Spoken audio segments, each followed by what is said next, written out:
This is to you, PhantomLion.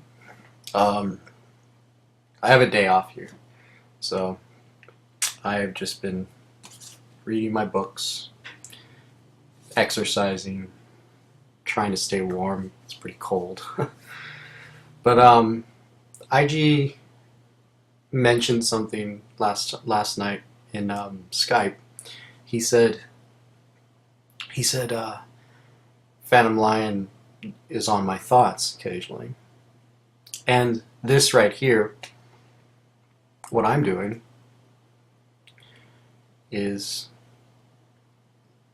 proof that my thoughts are on you, I guess. I've been thinking a lot about our discussion when you helped me to take me out of the confines of my living self. I think it's more light in here. That's better.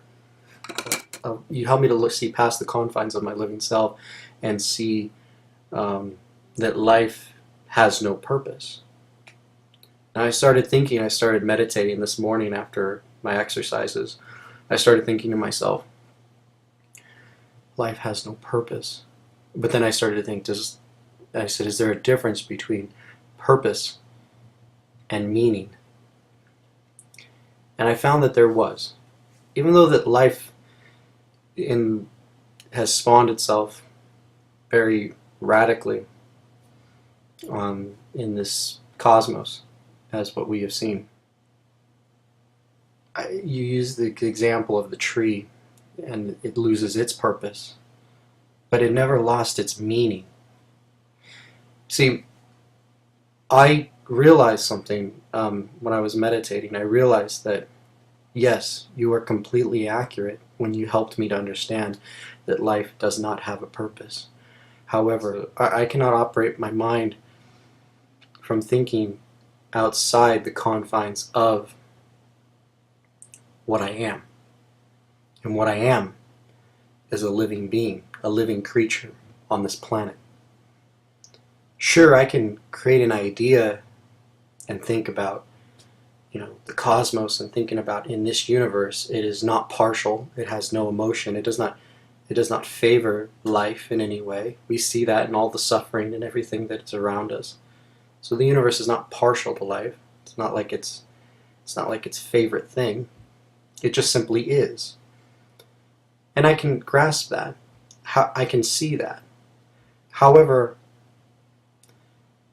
simply I see that, but that doesn't have to be my reality. That doesn't have to be my meaning. Even though that may be the universe's meaning, is that mine? Because I am not. I am simply a living being, and I can only understand what that means through the confines of understanding what that means as a living being. What that is to me. If I try to go outside that, which I was doing in my meditations, I started to realize, hey, this isn't me. This is an idea. This is simply an idea that I'm toying with, that I'm playing with, that I'm using it as a form of entertainment. And I can allow this idea to become me, but then that idea, whether it's truthful or not true, is irrelevant, because it has no relation to me as it has no relation to my meaning, to what I am, which is a living being. I think it's fine that we try to understand this universe, and I think it's fine that we try to understand how it works and things, but it's also important to understand how we work. We didn't ask to be human beings, but we are. That is a fact. We are human beings. And it's important to get to know ourselves, everything about us, how our minds work, our emotions, our feelings. We can allow ideas to neglect it. We can allow ideas to push it away, to suppress it. But it's there. You felt it your whole life, as I have felt it my whole life. My feelings and emotions. Sure, I can be the most brilliant, rational, logical thinker, But my emotions are inside me. That is what I am. I am a human being with emotions, with intelligence, with meaning, with knowledge, with all these things. So I started to think, and I realized even though that life itself, life as a whole, doesn't really have a purpose, it's simply here, because the universe doesn't really, in itself, does not have a purpose in itself. It simply is here. Therefore, me being a living creature, I can control and dictate and create my own meaning, however I choose. My meaning is my own. I am in control of it. As a living being with energy, moving around in this universe, moving around in this planet, interacting, doing things, I'm in control of that. And life, and I see all of the relationship by me, by others, by everything, by life, because living beings are dependent on each other through symbiosis. Not even just through symbiosis, just by naturally. And also the non-living matter.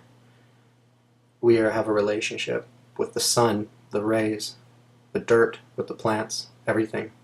And if we eat the plants. So there's relationship everywhere you look. It's really hard to see in a city, but when you walk like Emerson or Thoreau, when you actually go out of the city and you actually observe and look at nature, you start to see all of the relationship around you. And it becomes clear how the man-made world has created illusions that you're not a part of it, but you are. And that meaning that you create is your own. It's not my meaning. It's not anybody else's meaning. It's whatever you choose. It's that simple. That's how I've seen it. I don't think that I'm deluding myself. I think that I am seeing what I am and being honest with what I actually am. A human being with the ability to rationalize, the ability to look at things logically, but also acknowledging that I have emotions, that I'm not a robot, and understanding all of these things that come about inside me. That helps. That, to me, helps me to understand and create my own meaning to myself. My meaning is to whatever it is to others. See, my personal meaning, my personal joy, my happiness is that I, and I've found it in a career where I choose to help others think for themselves, just in the same way that you've helped me to think for myself. You helped me to understand. You gave me an idea to toy with, to meditate on, which I'm grateful for, extremely grateful for. So, I'm not really, you have to understand, I'm not trying to give you an convincing argument or anything like that. I'm simply speaking about, talking about what I am seeing inside myself and looking at it.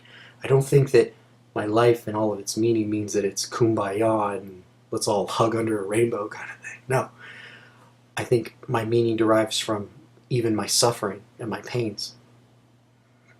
Because how would I know the beauty or the bounty of happiness, love, joy, if I didn't experience my pains and miseries? They actually give rise to it. And they also, in a way, allow us to have sympathy. When I see others suffering, there's sympathy because I know my own suffering. And that quite possibly creates a distorted empathy. Not true empathy, there's no such thing, but at least a little bit of empathy. That's it. Yeah. Hope to talk to you soon.